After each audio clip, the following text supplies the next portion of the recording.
মানুষ যাকে ভালোবাসা বলে তার অনেকটাই আসলে নিজের অপূর্ণতার ভাষা। তুমি চলে যাওয়ার পর পৃথিবী বদলায়নি, সূর্য আগের মতোই উঠেছে, সন্ধ্যা নেমেছে তার নিজস্ব প্রশান্তি নিয়ে। বন্ধুরা, বৃষ্টি, আমি আপনাদেরকে এর আগেই আমার ধারাবাহিক কবিতা শেষ চিঠি বেশ কয়েকটি অংশ শুনিয়েছি। আমি আজকে আপনাদেরকে শেষ চিঠির পঞ্চম পর্ব আবৃত্তি করে শোনাব। শেষ চিঠি, মোহাম্মদ নাসির উদ্দিন। পঞ্চম পর্ব, অপূর্ণতার ঐশ্বর্য।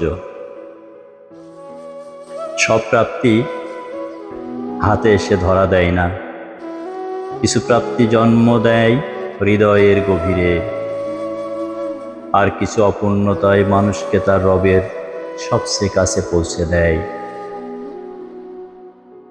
আজ বুঝতে শিখেছি, মানুষের জীবনের সবচেয়ে বড় প্রাপ্তিগুলো অনেক সময় তার হাতে আসে না, বরং তার অন্তরে জন্ম নেয়।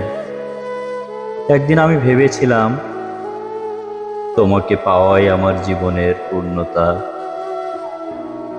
আজ জানি আল্লাহ মানুষকে সব ইচ্ছা পূরণ করার জন্য সৃষ্টি করেননি, কিছু ইচ্ছা অপূর্ণ রেখেই তিনি মানুষকে নিজের দিকে হাঁটতে শেখান। তোমাকে না পাওয়ার কষ্ট এক সময় আমার কাছে শাস্তি মনে হতো, আজ দেখি সেটিই ছিল আমার অন্তরের দীর্ঘতম বিশ্ববিদ্যালয়, যেখানে নীরবতা ছিল শিক্ষক, অশ্রু ছিল পাঠ্য বই, আর প্রতিটি দীর্ঘশ্বাস ছিল আত্মশুদ্ধির একটি অধ্যায়। আমি বহুদিন তোমাকে খুঁজেছি, তারপর একদিন হঠাৎ আবিষ্কার করলাম আমি আসলে তোমাকে নয়, নিজেই হারিয়ে যাওয়া অংশটাকেই খুঁজছিলাম। তুমি ছিলে একটি আয়না, যেখানে আমি তোমার মুখের চেয়ে নিজের অপূর্ণতাকেই বেশি দেখছিলাম।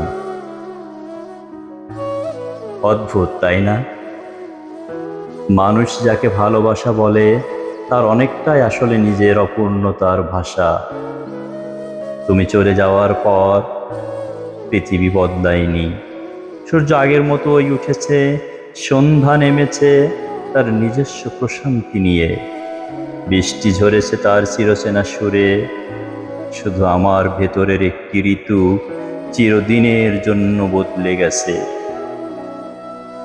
সেই পরিবর্তনই আমাকে শিখিয়েছে সব হারানো ক্ষতি নয়, কিছু হারানো মানুষকে এমন এক দরজায় সামনে দাঁড় করায় যেখানে সে প্রথমবার নিজের রবকে নতুন করে চিনতে শেখে। এক সময় আমি দোয়া করতাম, হে আল্লাহ, তাকে আমার করে দিন। আজ দোয়ার ভাষা বদলে গেছে, এখন বলি, হে আল্লাহ, আমাকে আপনার করে নিন। এই একটি পরিবর্তনের মধ্যে আমার বহু বছরের কান্নার প্রকৃত অর্থ লুকিয়ে আছে। জানো, মানুষের হৃদয় কখনো কখনো এমন একটি ঘর যেখানে কেউ চিরকাল থাকার জন্য আসে না। কেউ আসে শুধু দরজাটি খুলে দিতে, তারপর সে নীরবে চলে যায়। আর মানুষ সারা জীবন ভেবে বেড়ায় যে চলে গেল সেই ছিল গন্তব্য, আসলে সে ছিল পথ। আজ তোমাকে আর ফিরে পেতে চাই না, কারণ ফিরে পাওয়ার চেয়েও বড় একটি জিনিস আমি শিখেছি, মুক্তি। ভালোবাসার সর্বোচ্চ রূপ অধিকার নয়, দোয়া। যেখানে মানুষ নীরবে বলে, হে আল্লাহ, সে যেখানেই থাকুক তাকে আপনার রহমতের ছায়ায় রাখুন। সেদিন বুঝলাম আমার চিঠিগুলো কখনোই তোমার ঠিকানায় পৌঁছানোর জন্য লেখা ছিল না। প্রতিটি বাক্য ধীরে ধীরে আমার নিজের হৃদয়ের ভাঙা দেয়ালেই ফিরে এসেছে। লিখতে লিখতে একদিন নিজেকেই পড়তে শিখলাম, আর নিজেকে পড়তে পড়তেই একদিন সিজদায় নত হয়ে গেলাম।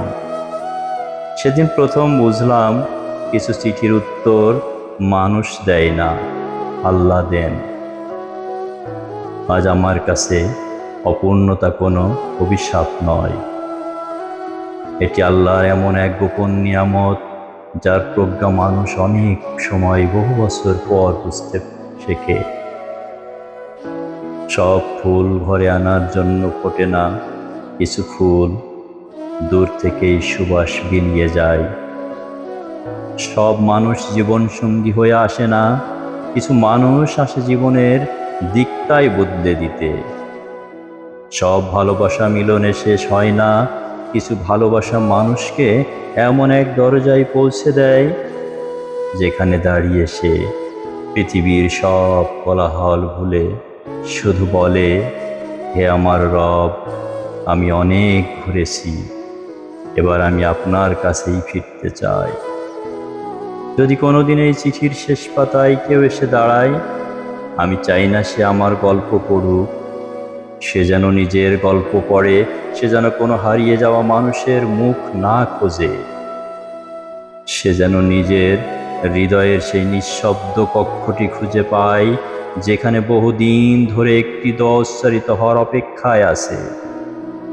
কারণ শেষ চিঠি কোনো মানুষের কাছে পৌঁছানোর জন্য লেখা নয়, এটি সেই হৃদয়ের উদ্দেশ্যে লেখা যে বহুদিন ধরে নিজের রবের কাছে ফিরতে চায়, অথচ এখনো দোয়ার ভাষা খুঁজে পায়নি।